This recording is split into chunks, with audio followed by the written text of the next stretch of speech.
खानपुर के गांव हारून शर में घरेलू ना-chāqī और जायदाद के तनाजे पर सगे भाइयों के दरमियान झगड़ा। इस हवाले से तफसीलात जानते हैं हम अपने नुमाइंदे आबिद तबस्सुम से। जी आबिद, हमें तफसीलात से आगाह कीजिएगा। जी बिल्कुल, मैं बताता चलूँ, खानपुर के करीब रुस्तम थाने की हदूद में वाक़े गांव हारून शर में घरेलू ना-chāqī और जायदाद के तनाजे पर सगे भाइयों के दरमियान झगड़ा हुआ। फायरिंग की जिद में आकर शहरी नसीर शर की बीवी जांबाक हो गई। वाक़े की इत्तला मिलते ही पुलिस ने मकतूला की लाश खानपुर अस्पताल मुंतकिल की। खानपुर अस्पताल में पोस्टमार्टम के बाद लाश वर्षा के हवाले कर दी गई।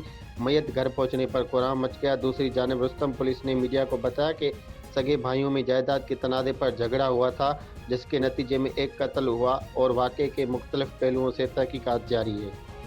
बहुत शुक्रिया आबिद, हमें तफसीलात से आगाह करने के लिए। मजीद खबरें और अपडेट्स जानने के लिए देखते रहिए Faiz news network. Faiz news, Faiz सबके लिए।